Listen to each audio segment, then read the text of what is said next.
A reflection on lesson 278 in A Course in Miracles. It says, if I am bound, my Father is not free. If I am bound, my Father is not free. What that's saying is, if I am bound, God is not free. God is bound also. Woo! Holy moly. I think we're gaining elevation. I can't hear things. So we're almost all the way through Vermont and headed into New Hampshire this morning. Stopped for breakfast and then continue on our drive. So Matt's driving to breakfast so I can do this video, and then I'll drive the rest of the way so he can be our videographer. So that's what we're doing. But this lesson made me think of how this whole process that I've been going through is one of unbinding. That's the simplest way to put it. Anytime I think about it, it's like, what even is this? What even is this? You could call it spiritual awakening, but that even seems too esoteric for me these days. It's like the more I open up, the more grounded I get. Isn't that funny? So to me, what's happening is unbinding and still feeling those areas, becoming real hyper aware of where I'm still bound. Whereas before I didn't even realize I was bound. I was just operating in the boundedness, the constriction, the rigid nature of upholding certain things, identifying really with certain thoughts, beliefs, ideals. And as all of that continued, I don't know all, but as things continue to unbind, slip away, loosen up their grasp, loosen the grasp on me, then I feel more unboundedness, more open, free-flowing, no expectation, no upholding rigid ideals about how things should be. And then it's funny because if I hold that rigidity, that's how I see the world, and I hold everything else to that too. Like, oh, that should be that way, that should be that way, that should be that way. God is this. Like, how? And then it reminds me, this lesson took me to a place of just humility. I don't know anything. I don't know what God is. And to me, these are just words. The word God doesn't mean anything to me. It's just a metaphor. Remember, we're in New Hampshire now. We just passed the sign. So I think, and so what this lesson was saying is, if we keep ourselves bound up, like restricted in, we think we're this body, this limited expression of self. And I say limited because this body was born and it will die, but there's a piece of us that was never born and will never die. But if we only identify with the body, then we see everything as, oh, it had a start and it will have an end, and everything in between abides by those, is bound to those laws. So it has a trajectory, so it should be here at this point, there at that point, God should look like this. This is my limited view of what God is and does, and blah, blah, blah, blah, blah. So that's kind of what I took the lesson to be pointing to, and then where it pointed me was to my own journey of unbinding. And what I've noticed for myself in continually looking inward at where I still feel bound up, where might I have an expectation, which is just a judgment.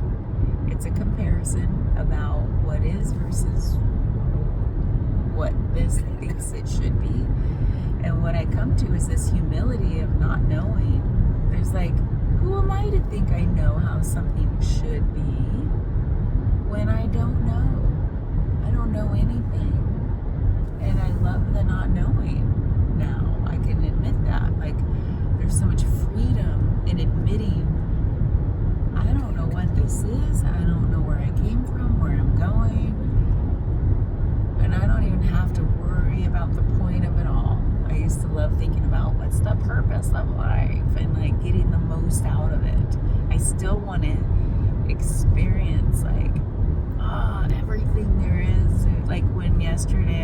said the words full immersion, I still feel that. Like I want to fully immerse in everything that I feel drawn toward. Because there's some intuitive thing that draws each of us toward things of our interest that lights us up.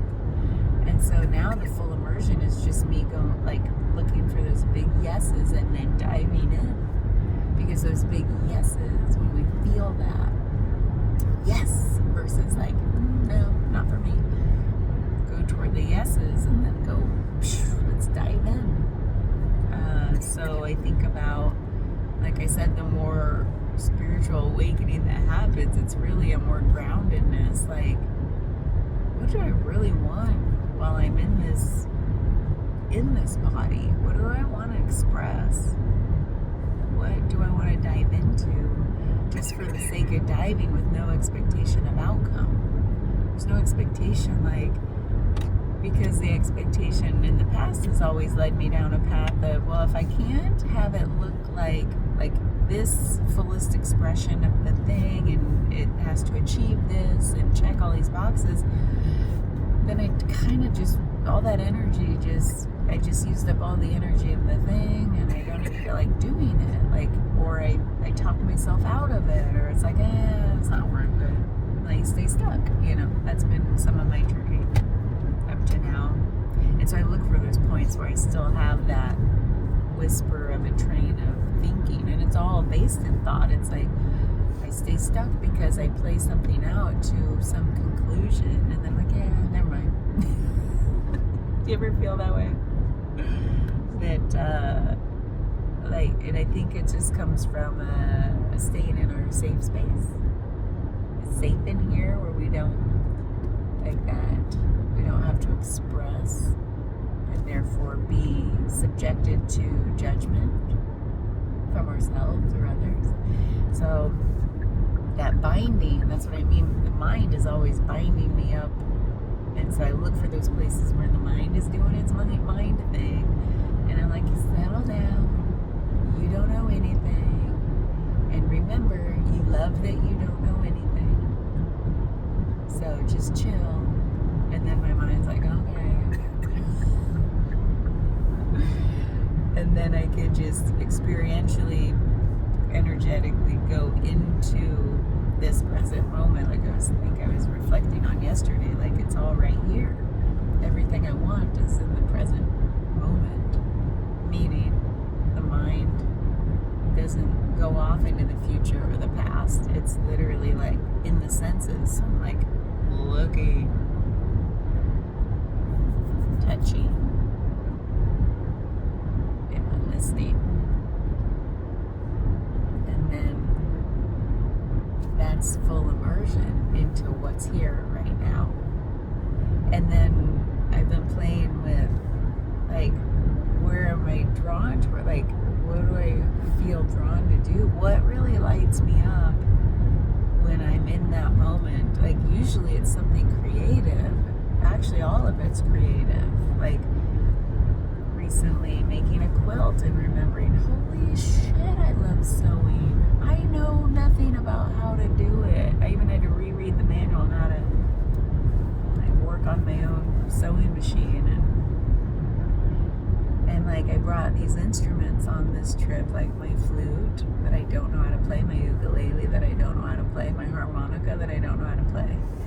And I've practiced, if you want to call it that. I just get on there and toot some stuff or strum some stuff, and it feels good. It just feels good, and I know I'm not making like pleasant sounds, but they're pleasant.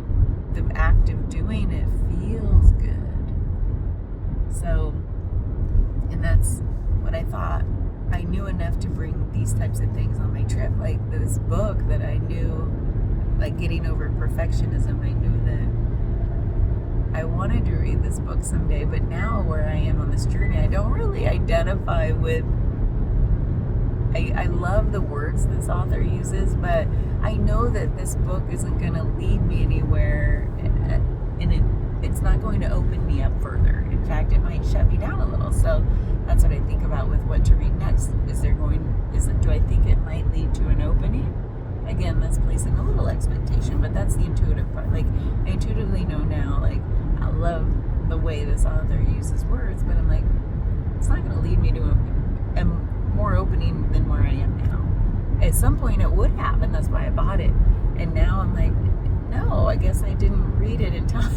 So I thought, let's use it for blackout poetry, get back into the creative poetry as a daily practice. And then I brought my musical instruments. I brought my massage gun to like do some self-massaging, loosen up the body on this road trip. So I brought these things that I intuitively knew I would just dip my toes back into. And in one day, it's been amazing. It's been so fun. And that's what I was reflecting on in bed this morning when I woke up, was just like, no expectation. Like, oh, I've got to practice my scales so I could get good at making a tune or reproducing a melody. And I'm like, that's not what it's about for me, because that's just not what it's about for me. Like, that's just not what it's about for me. So anyway, there's like the sewing, the painting, the music making. I love to get on my computer and make digital music. Oh, I love that. I love so many things, but it's not about the end product. I love making collage. Like, oh, even yes, God, there was so much happening in one day creatively. I even started collecting little kind of garbage that we'd normally throw away. Not like gross garbage though, just like wrappers of things. Like, for example, like a brochure or a map or a sleeve, like a brown paper sleeve that silverware gets put into at restaurants, you know. And I thought, oh, I'm gonna save all this and I'll make a little collage of our trip. And Matt's like, oh yeah. And so I said, keep your eyes peeled. Like, if I forget, you'll look for things. If you forget, I'll look for things. We'll just keep our eyes peeled for what might want to go in this. It's got like a scrapbook. So like just being creative. And that's what I think I mean by full immersion. It's just like, yes. What's here right now? What do I want to do? What's lighting me up right now? So what's lighting me up right now is we're getting real close to breakfast, and all we had last night was ice cream. I woke up real hungry. That stuff is not fulfilling. Like, it's not substantial. It is fulfilling emotionally. It's not substantial.